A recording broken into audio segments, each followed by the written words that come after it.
everybody. That's my new car. I just need to tell you that to pay this car, I will be obliged to increase the price of my great wines. My name is Michel Chapoutier. Oh, don't look out. Yeah, my name is Michel Chapoutier. I am a wine grower, a winemaker, and a wine lover. So, because it's breakfast time for you, I came to take some bread. And, you know, before to have a wine tasting, we will have a glass of champagne. Good idea. Go on. Hey, move the cameraman. Move, move.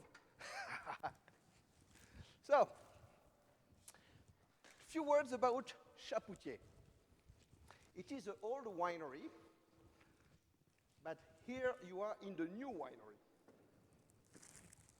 Yes, you are in the new winery. I welcome you in the barrel rooms where we age the barrels. I will show you the winemaking area. And this place is the new place that we built in 2009.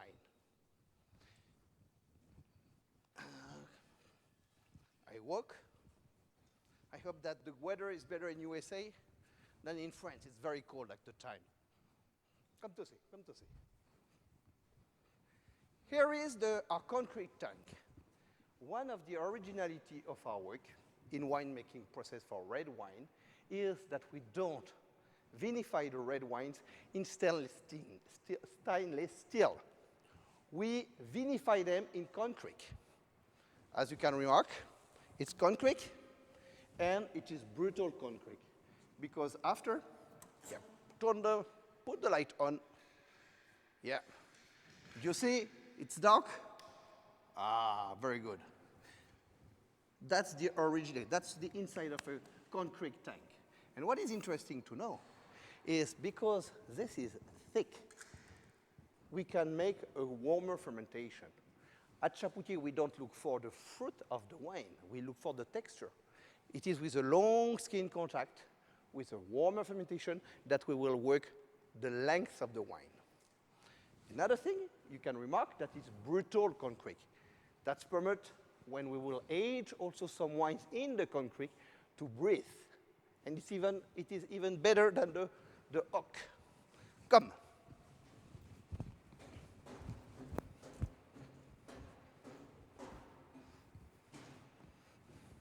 So, we are on the top of our vats.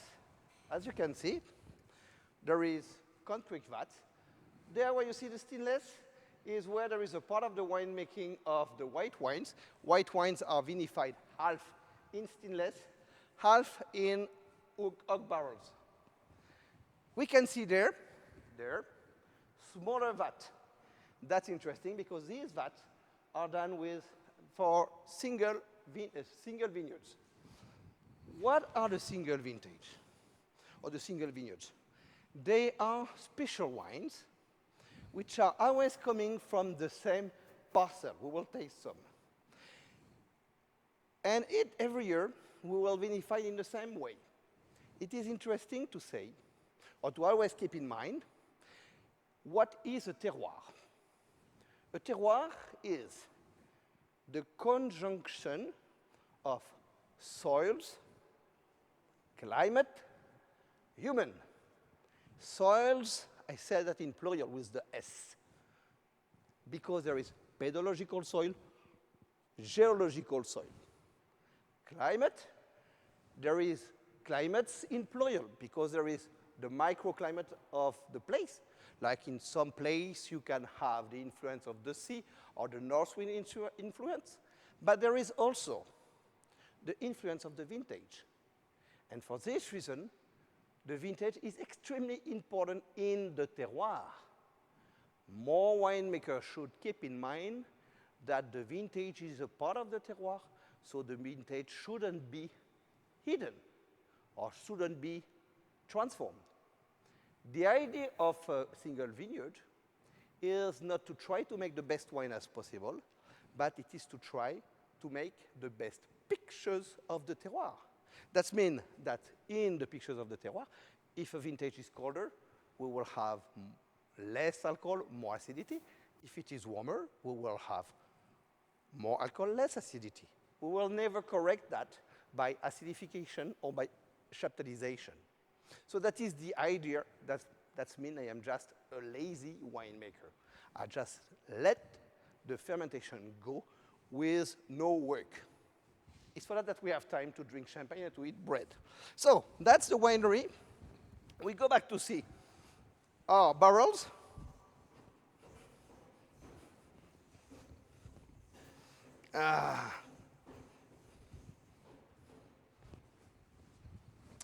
We go back to see our barrels.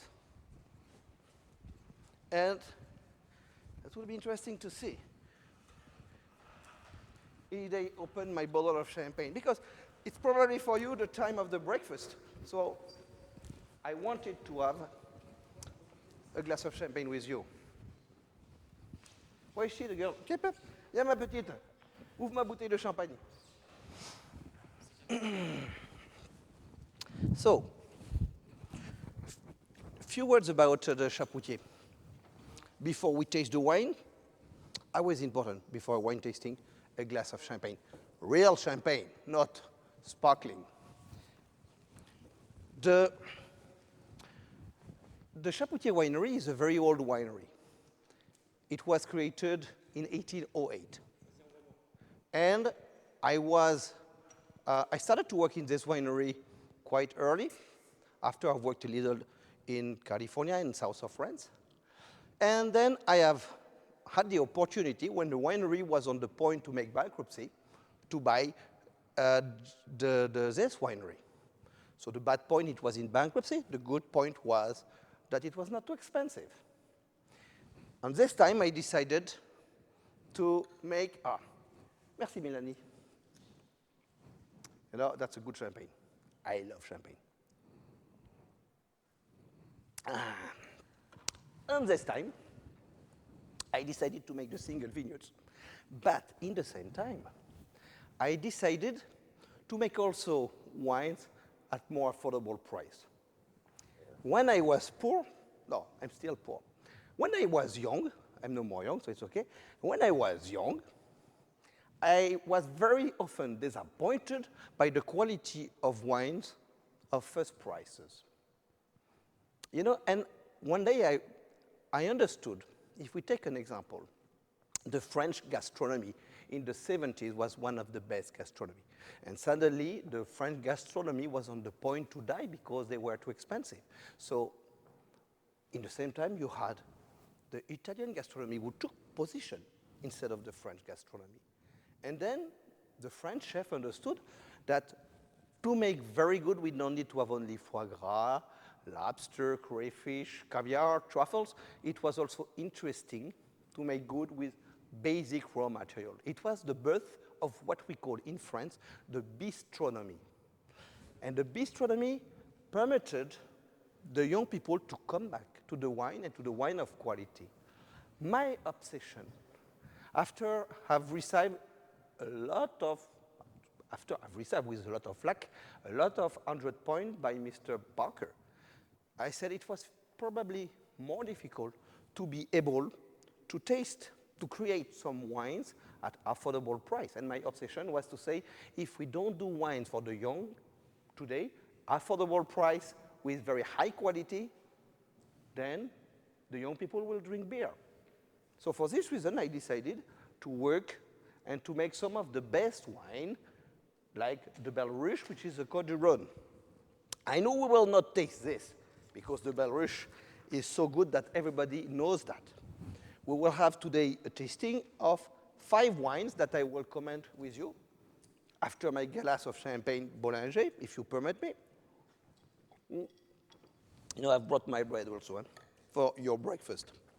I propose, on en est où là? You know, I never know the time if I am late or, so I need to see the people if I am in the time. So I come back on the wines. The idea of the wines for me is to be married with food. I always like to say, or to remember people, what is a marriage? What is a bad marriage? or what is a good marriage. A bad marriage when you have a relation of dominant and subordinated people. You know, then you don't have a good relationship. It's when, for instance, the wife wants to dominate the husband. That can't be good. A good marriage is when you have two people which are complementary, with no notion of power. It is the same thing with food and wine. When I have written on my business card, wine lover, I should have written also food lover. And as a winemaker, I always kept in mind that the winemaker should always act to be in service to the gastronomy. We are then to help the marriage of food and wine. For that, a wine must not dominate the food. The wine must help the food to be stronger, more beautiful, with better expression. And for this reason, it was always my obsession. I was not looking for the fruit in the wine. You know, plenty of people are speaking about fruit. But for me, fruit is like, how could I say? Fruit is to the wine what the disco is to the music. That means fruit is to the wine what the disco is to the music. It is easy to do, easy to drink, but there is no art. Cold fermentation, selected yeast, you will have a fruity wine, but you will have no potential of aging, no potential of marriage. The idea is to have flavors which are different than aromas. What I mean flavors, you have 4 flavors: bitterness, acidity, sweetness, and saltiness. You have some basic flavors that I consider not very interesting, like sugar, like acid. You will remark, when the cook is not so sophisticated, they will play with vinegar and fruit and things like that, because that's the flavors which are not very sophisticated. The 2 more interesting flavors in the cook, like in the wines, are the bitterness and the saltiness. Why they are difficult? Because it is extremely difficult to arrive to have the good level with no dominant. When we speak about a marriage with wine and food, it's always interesting to keep in mind that the length of the wine is very important. It's not the attack of the wine which will permit the marriage, the wedding between the wine and the food. It is the persistence. And for this reason of persistence, it is important to work with wild yeast and to work with warmer fermentation. The fashion of cold fermentation had given us 2 problems: wines with always the same taste and wines with no length. The cold fermentation is very often the consequence of winemakers who want to make disco wines, but also who didn't have the control of the quality of the raw material. It is true that if you don't know from where is coming your grapes, then you will be obliged to take no risk. That means to make a cold fermentation. So at Chapoutier, we just want to make the pictures of the terroir. That means wild yeast, no cold fermentation, but a total control of the grapes. If the grapes are not coming from only our vineyards, they can be bought from other vineyards, but with the difference that we have our specialists, our viticulturists, which are going in the vineyards as agronomists, and they give the advice, and they say, you have to work like that and like that. You know what is very important? Is when we speak of organic farming. The goal of organic farming is not just to be basically ecological. Of course it is interesting. One of the goals of the organic farming is to run away of the philosophy of death. What do I mean by philosophy of death? I mean the philosophy of IDE. IDE, herbicide, insecticide, fungicide, all these chemical products. Because these chemical products, when you use them, they destroy insects, they destroy weeds, but in the same time, they will destroy the bacterial life. And what is interesting, important to know, a vine is 2-3 feet high, but a vine of 100 years old can have 100, 200 feet of depth. And if you watch the root of a vine, you will have plenty of smaller roots, and on these roots you will have some hairs. On the microscope you can see them, and around these hairs you will have plenty of life, bacterial life. That's mean what? These bacteria are there to assimilate the minerality of the soil. I mean by this, the minerality is your vine is able to absorb nitrogen, potassium. That is organic richness. But your vine is not able to absorb the oligo-elements, the zinc, the iron, and all these things. And that's the bacteria which will make the transmutation of the mineral in vegetal. And that is these oligo-elements which will influence the yeast population. What is the yeast population? I like to say, yeast, you have hundreds of races, of different races of yeast. And each race of yeast will transform the sugar in alcohol with its specific aromatic signature. I like to say a yeast population or a wine is a symphonic aromatic, an aromatic symphony. You can play the Fifth Symphony of Beethoven only with one piano or with 100 musical instruments. Of course, there is more complexity with the full symphonic orchestra. A wine should be the same thing. The diversity of the yeast, which will permit to have the diversity of the wine and the complexity. Don't steal my bottle of champagne, Melanie. Out. That's Melanie, you know? When you come to see us in the winery, she's always smiling, and that's the girl who will receive the people in the winery. A glass of Bollinger. She wants me to work.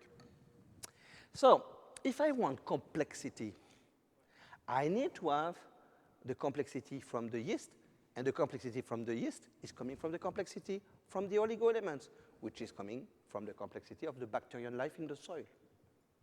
So to make an organic wine is not only to try to be ecological, it is at first to try to make some wine with much more complexity.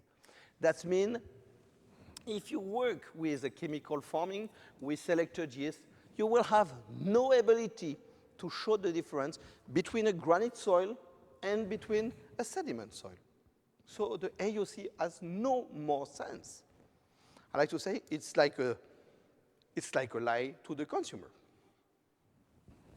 So probably Melanie wants me to taste something. Is that right? We will start by Châteauneuf. You know there is Braille on the bottle. You know what is written on the bottle? You shouldn't drink and drive. No, it's a joke. There is Braille because the Braille that we read everywhere in the world today is coming from Mr. Maurice Monnier de la Cizeranne. He's a guy who used to be from a winemaker family in Hermitage, and he had an accident and became blind.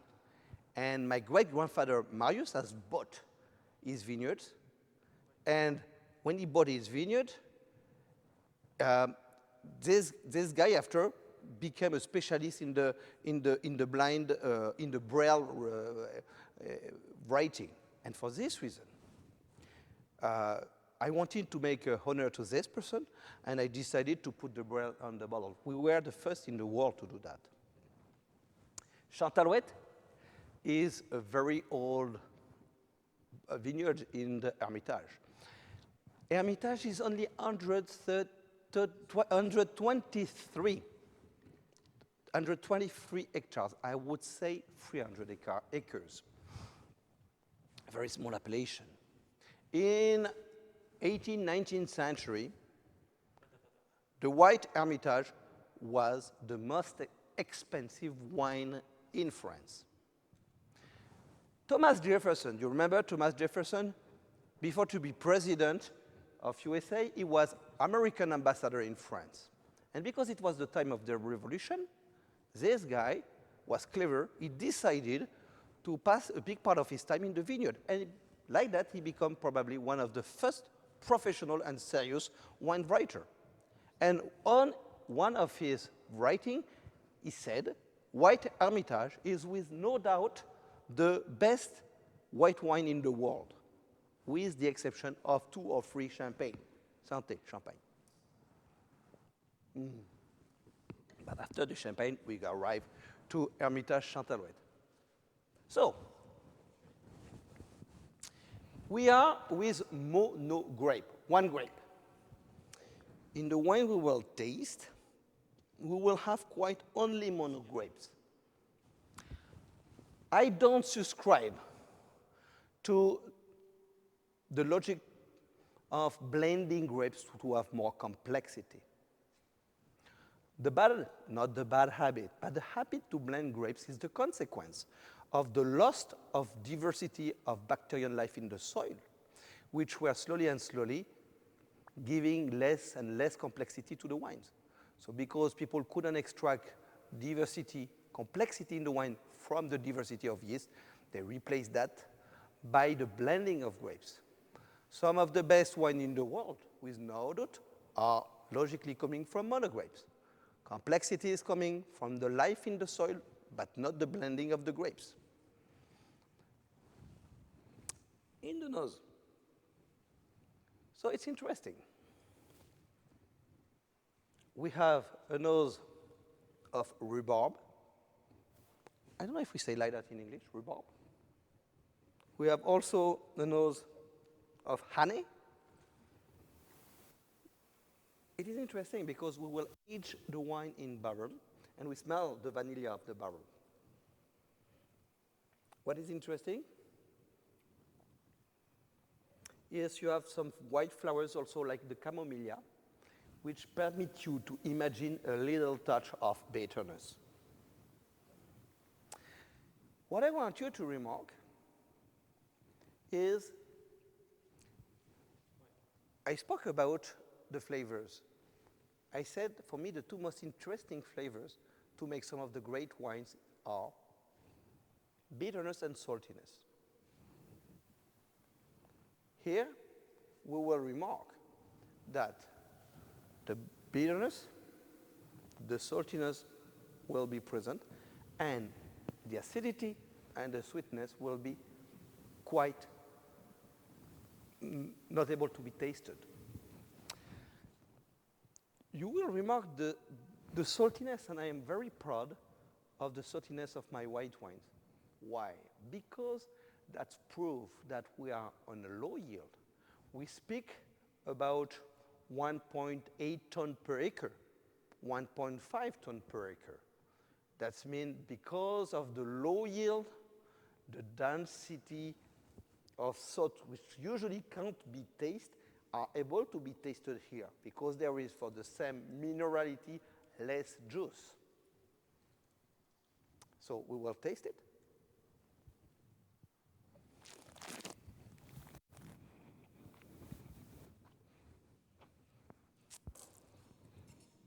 You will remark first thing, you feel the sparkliness. You feel a little carbonic gas. That's a good point. The way we manipulate is so soft that we will keep the wine aged on the lees in the barrels. And then we will put directly from the barrels to the bottling line.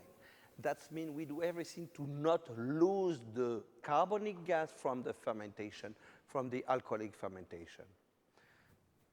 That means what?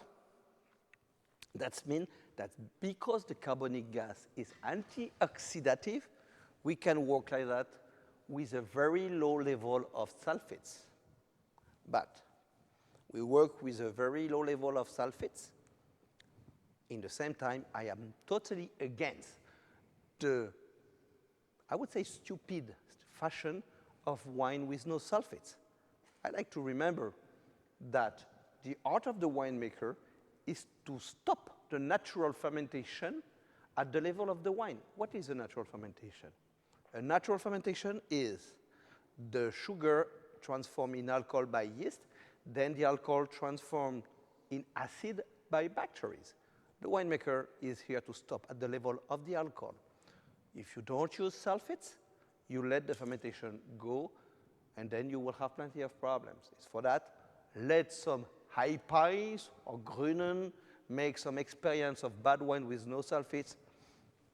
Stay away from that. So, what I want you to remark also is the length. How many seconds do I keep that? What do I have at the end? I still have the saltiness and I have the bitterness, the noble bitterness.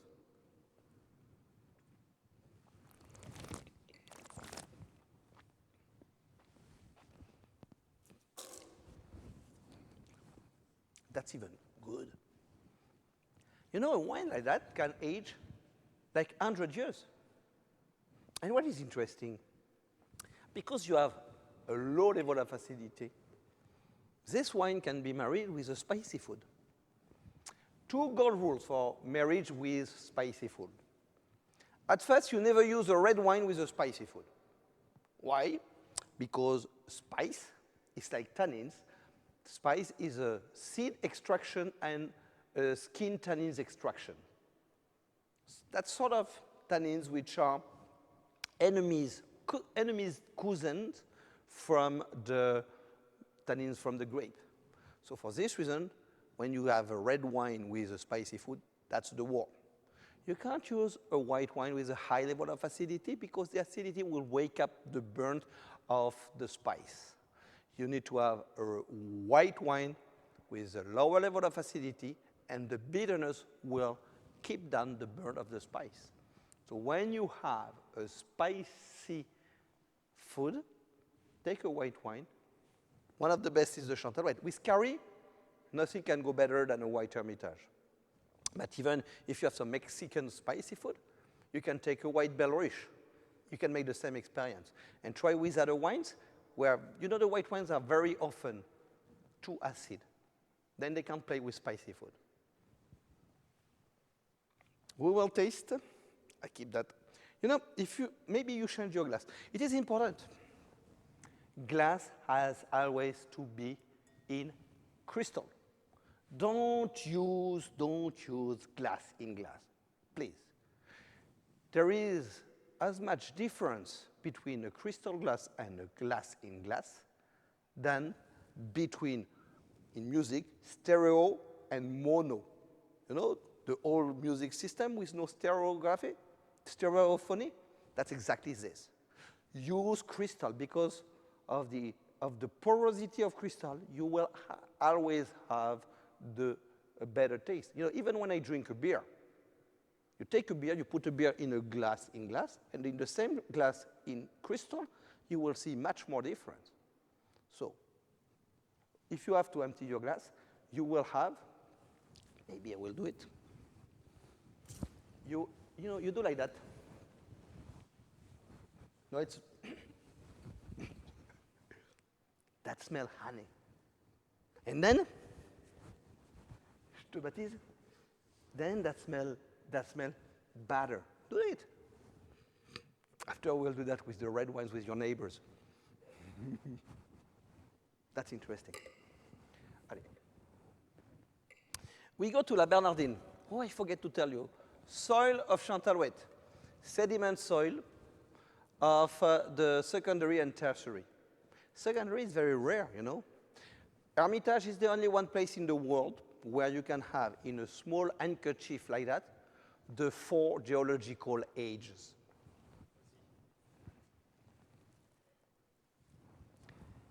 We arrive on Châteauneuf-du-Pape. When you watch a map of Châteauneuf-du-Pape, you see the Rhône going down, and suddenly you see the Rhône going like that. And Châteauneuf-du-Pape is just here. It's the old bed of the Rhône. The Rhône was pulling all the stones, And then when there were too much stones, the Rhône was obliged to change bed and to create a new bed. And that is the secret of Châteauneuf-du-Pape. Because in the same time you have stones, but you have the very little sediment which were blocked by the stones and brought by the river. And for this reason, historically, Châteauneuf-du-Pape was 100% Grenache. It is only after phylloxera they decided to blend grapes. Here, so in our single vineyards like Barberac or all our vineyards like Barberac, like Croix de Bois, we have 100% Grenache. We have a little touch of Syrah here, but we want to keep the original philosophy of Châteauneuf-du-Pape. Some people are playing with 13 grapes because it is a tolerance. What is important for Châteauneuf-du-Pape? It is the majority of Grenache. So when you put your nose on, it smells good. When you put your nose on the Châteauneuf-du-Pape, you have this nose of cherry. You know, cherry, what do we have which can smell cherry? Pinot Noir. You know, it's interesting because sometimes you can take some Châteauneuf-du-Pape of 50 years old, and in a blind tasting, people will always believe it is a Côte de Nuit. No, it's Grenache. But you have this wild cherry nose. Then you have some licorice. A little touch of vanilla. There is absolutely not barrel in. You saw a concrete vat because the Grenache is sensitive with oxidation. All our Châteauneuf-du-Pape are aged in the concrete vat. As you can see, all around this barrel room, there is some concrete tanks which are done to receive the Châteauneuf-du-Pape and to age the Châteauneuf-du-Pape. And like that, through the brutal concrete, there is an exchange with the oxygen, but much softer than with the wood. And like that, we don't have the woody taste. So what you will remark when you will taste it, that will be the texture, the velvety of the Grenache.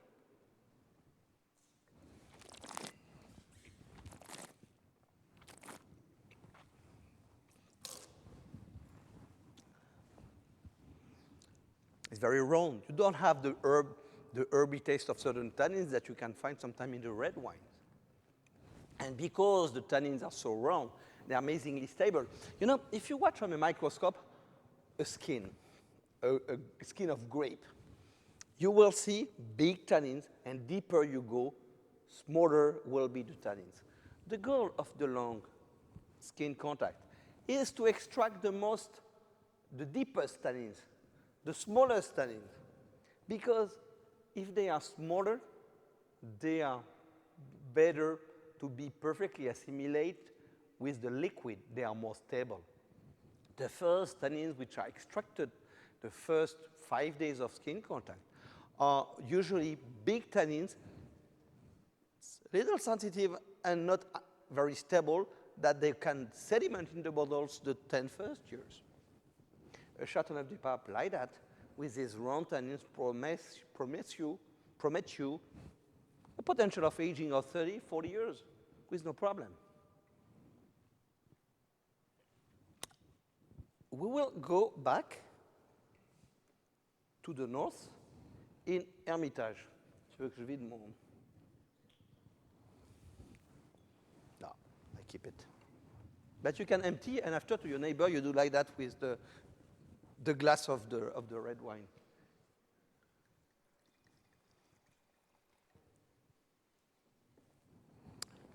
Hermitage La Suzeraine is probably our only wine where we are still blending the wine from different places. As I told you, the philosophy we have with the single vineyards, wine done always with the grape from the same vineyard. We try to have this philosophy also for wines like Meissonier, like plenty of the wines. We will have this philosophy.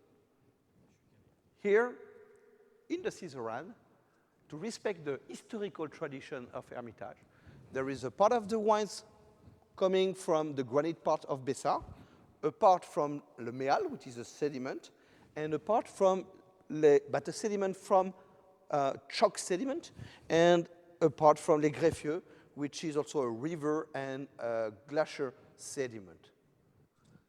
One is giving the power, the other the structure, then the finesse. That is the apology of the trigamy. That is la Syrah. So Syrah, it's interesting to know. Carol Meredith from UC Davis and Jean-Michel Boursicot from Montpellier has worked on the genetic of different varietal of grapes. And they discovered who were the parents of Syrah.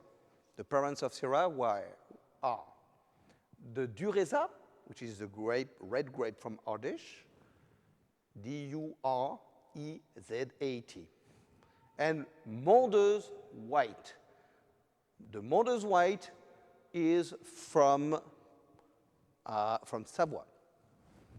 And what they discovered also, the place where the two grapes met to be able to create a descendants is exactly Hermitage.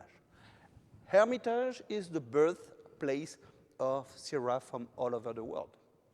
It's not in Syria, it's not in Middle East, it is in Hermitage.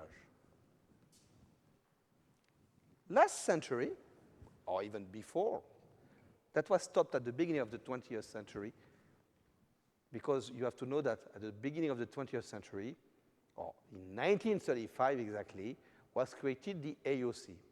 But before, the notion of origin was not an obligation. When you are buying a chateau from Bordeaux before 1935, the wine can come legally from everywhere. Hermitage, red was also, in the 19th century, the most expensive wine in France. But a big part of these wines used to be sent to Bordeaux to be blended with Bordeaux and to permit some of the best Bordeaux to be aged longer. It was done in a very official way because you can still find some Chateau Latour or even Chateau Lafite where it's written on the base, on the bottle, Chateau Hermitage. A Latour Hermitage or a Lafite Hermitage were more expensive than the regular one because Hermitage was 25 more expensive than first growth of Bordeaux in the 19th century. Sooner or later we will be again. I like that. Oh, that was a joke. Huh? Of course not. You saw the car I'm driving. I don't need to earn money. I will stay poor. So we taste that.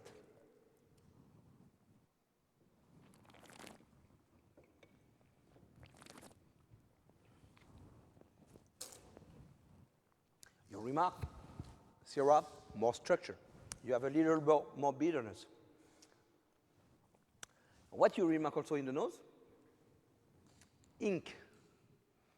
We have a nose of ink. So I think that the younger generation will have difficulty, but the older generation, like my generation, remember when we were putting the ink in our pen, the smell of ink. You have also a smell of blackberry.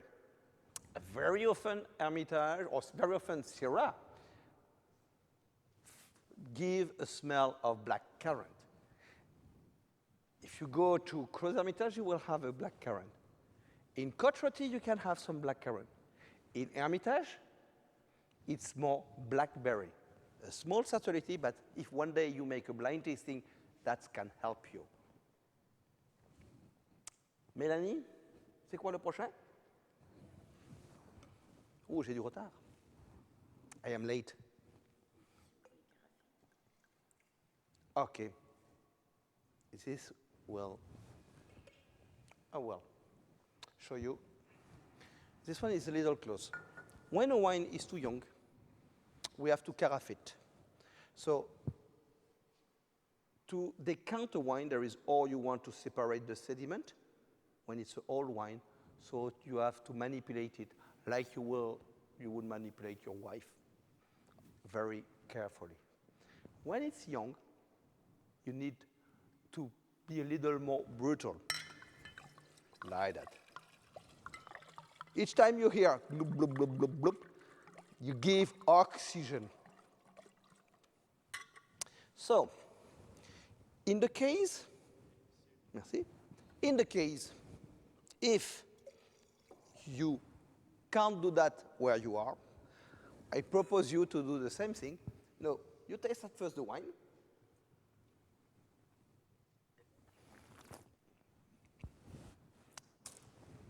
And after, you can do that.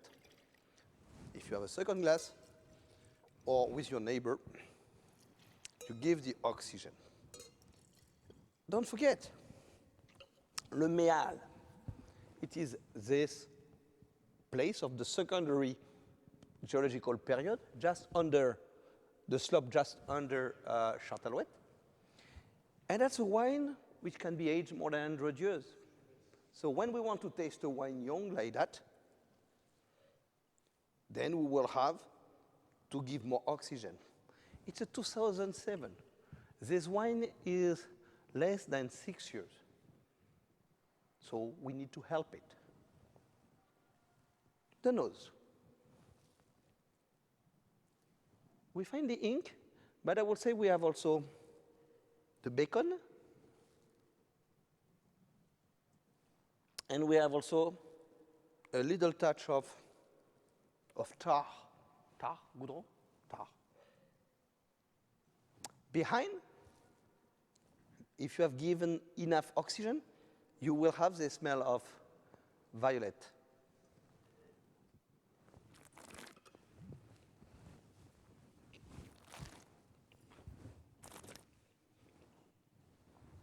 I spit inside. It's much better. And it's good. It's a very good length. A woodcock with this. Can you imagine a woodcock? Or a beautiful piece of meat. Like we do, you know, black and blue. That's very good. What I want you to remark, it is, the attack is a little aggressive because of the Syrah, but behind, you have the silkiness. The silkiness. Tu me donneras l'autre carafe? Hein? You know, what is interesting, we are on the Méal 2007. We will just make, very quickly, 200 meters, and we will make a jump of a few 100 million years to go to the Bessar.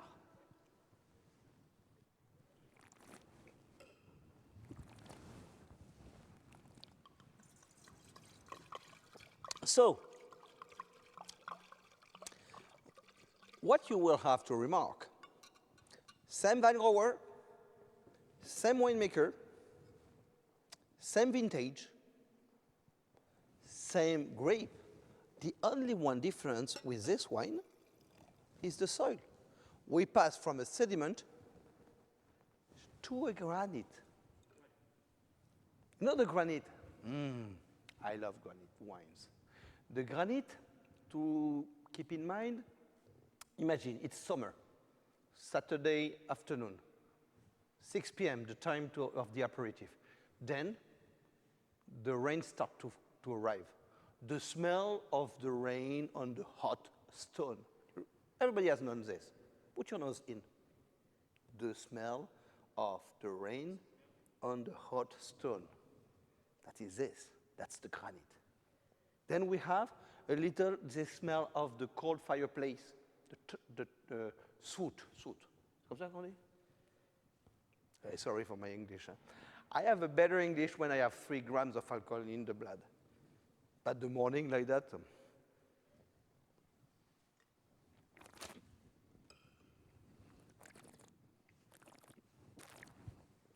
spit inside again. Don't spit out. Don't spit out. I know you will have to drive later, but spit inside. Please be nice with me. Have you remarked the difference of texture from a sediment wine to a granitic wine. Here it's a little more brutal. Here it's so sensual. We find a touch of concupiscence.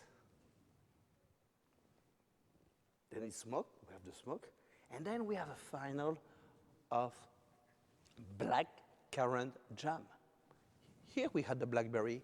Here is coming this little touch of black currant jam. I should stop. There is some question. So normally, my assistant should bring me some questions. Where is Christina? My assistant is from Florida. Come on, Christina, hurry up. Speak with your good American accent and not a Floridian accent, please. Hi, everybody. So we have a first question from the state of Georgia. Will you please speak on the differences in Roussanne and Marsanne? They are quite twin grapes. Roussanne is a grape which is extremely sensitive with oxidation. Marsanne is a grape which has a potential of aging much bigger than Roussanne. In the past, when I say in the past, in the 19th century, even beginning of 20 years, people like to have wine with oxidation. And for this reason, they were always putting some Roussanne with the Marsanne to accelerate the potential of the process of aging. Today, where people don't want anymore to have oxidated white wines, quite everybody are running away the Roussanne wines. You have some example of very good Roussanne wines. If you take the example of Beaucastel Vieille Vigne, but what is interesting, the Beaucastel Vieille Vigne is on a very interesting soil, and that is the bitterness of the Roussanne, which will help to age. But usually, Roussanne is a grape to be drunk in the 2 years. Marsanne is a grape to be drank later. Our next question comes from the state of Pennsylvania. How do you think the everyday person should understand biodynamics and its role in your wines? Biodynamics, if we want to say a definition in 3 seconds, is if I have a headache, I take an aspirin, that is chemical farming. If I have a headache and I will take a herb tea, that is the organic farming. If I have a headache and I will ask myself the question of, is it because I have a problem of cholesterol? Is it because I have a problem of blood pressure? Then the question is more important than the answer. That is the biodynamic. The biodynamic is, instead to protect the plant, we will give to the plant the way to react by itself. Because, sorry, I could be longer, but. From the state of New York, what's the difference between Hermitage and Hermitage with H and Hermitage without an H? Normally, there is no difference. Hermitage used to be written always historically with no H. And in the 19th century, when the English people had the monopoly of the wine distribution, they add a H to Hermitage. In the official text of Hermitage from the AOC, we can write it with H or without H. What we do at Chapoutier is, when it's old vines which are more than 80 years, we put with the old orthograph, that means without H. When it's wines younger than 80 years old, we work with the new orthograph, that means with the H. From Chicago, why does La Bernardine only use 3 of the 13 Châteauneuf-du-Pape varieties? Because historically, Châteauneuf-du-Pape was 100% Grenache. And because we have some vineyards in La Bernardine which were planted just after the phylloxera, end of the 19th century, beginning of the 20th years, at this time they didn't really started to blend the grapes with plenty of the 13 grapes. So the vineyards that I have from 1901, 1902 are planted with quite 100% Grenache. And what is interesting is we need the help of Mourvèdre against the oxidation of the Grenache, only if we have a high yield, like 35 hectoliters per hectare.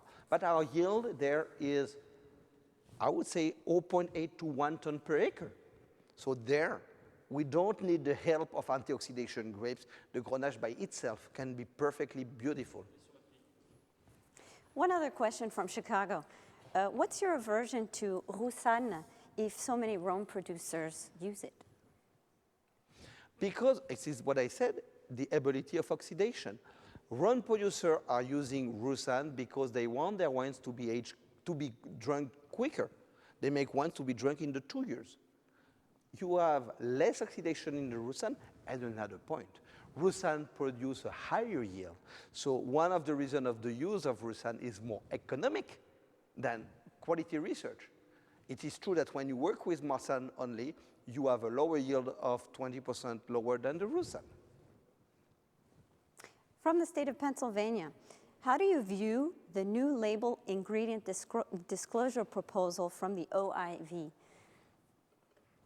So I couldn't criticize OIV, but I think that more you give indication, more you will kill the wines. The wine should keep a little more spirit and dream. So, you know, that's, remember me, a T-shirt we did. In France, we have, you know, if I show you that, it is for pregnant women, you know. And finally, Chinese people, they said, you see a pregnant woman, tu le vois là, c'est bon? Do you see it? Yeah? You see a pregnant woman that could say, a pregnant woman shouldn't drink wine, and Chinese have understood if you drink wine, you can't be pregnant, you know? So that's when the administration start to be so stupid that the consumer can be lost. Second part to this question is, since your wines are so finely crafted, do you feel that this could cause any confusion from the consumer and or a potential loss of sales? C'est quoi crafted? Bien fait. Why? My wines are, well, the confusion, you know, I don't have a house taste in my wines. The idea is we have a signature, which is the finesse, the flavors, but there is no house taste. The goal is, like a painter will put his signature in the corner of the painting, not in all the painting. So I don't believe that the consumer can be lost. The goal of the consumer is what? To appreciate the wine, to love the wine.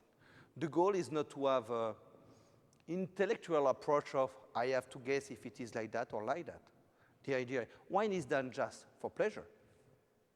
Je ne sais pas si j'ai répondu, hein, mais... Question from Miami, my hometown. With your dedication to the highest quality in the vineyard and in the cellar, what consideration have you given to moving away from cork? I consider that, you know, I consider that moving away from cork is a good thing. In our business of wine, we work with 3 races of thieves. We have 95% of barrel makers who are thieves, 100% of cork makers are thieves, and 105% of nursery people are thieves. So, because we can't trust cork maker, because there is a limitation in the production of cork, the idea is to use the screw cap. And you know, if I could use the screw cap even for some of the best white wine, I would do that. Because a screw cap can age. You know, I have opened with my wife some 73 from Switzerland, and the wine was perfect. One of the problems today with white wines are what? The oxidation of the cork. You have remarked that on a Chantalouette, we have the wax to go against the oxidation of the cork. But the wax is better than the cork, but never as good as the screw cap. The only one thing is, I'm not sure that the consumer is ready to have a screw cap for an expensive wine. From Dallas, what do you attribute the hints of bacon in the Méal and Rhone in general? To be technical, it's a reduction nose. What I call a reduction nose is the opposition of oxidation.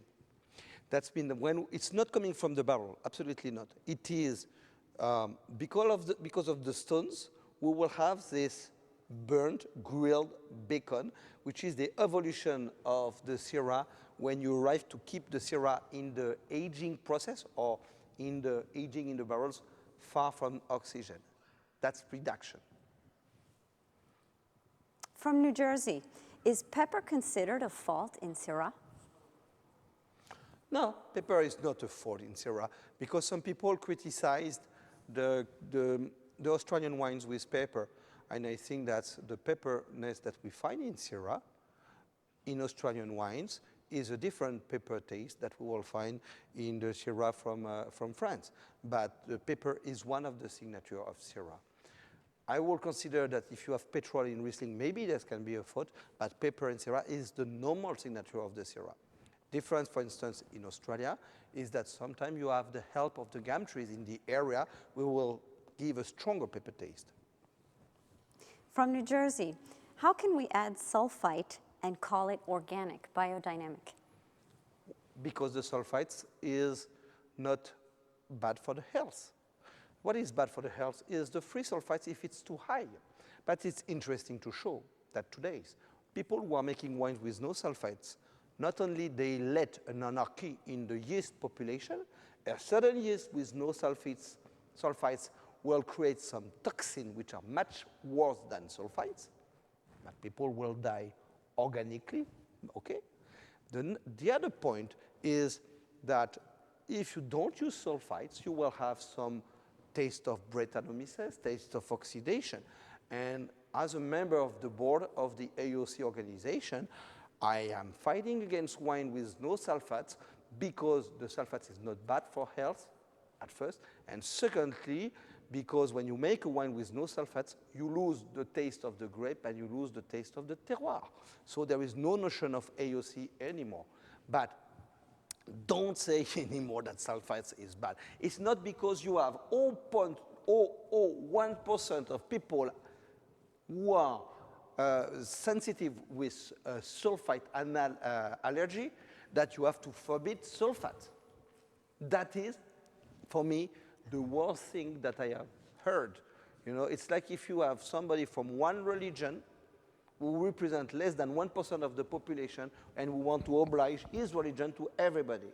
So the people, you can be unlucky. So you have some people who are allergic to lobster, and they didn't try to forbid lobster all over the world. So this sort of dictature of the people allergic of sulfites is a bad dictature. Another question from New Jersey. How does vine age influence wine quality in Hermitage? Very simple to understand. When you plant your vine, you know, when you have a plant in your home, every 1 or 2 years you change the earth because your earth starts to be tired. When you plant a vine, you don't need to change the earth because every year the vine sends the roots deeper, deeper, deeper. When a vine is young, the superficial earth is a rich organic earth, which is not very interesting. What is interesting, it is the geological earth, not the pedological earth. And then when the roots are going very deep, they will extract some of the best minerality. So older are the vines, deeper will be the roots.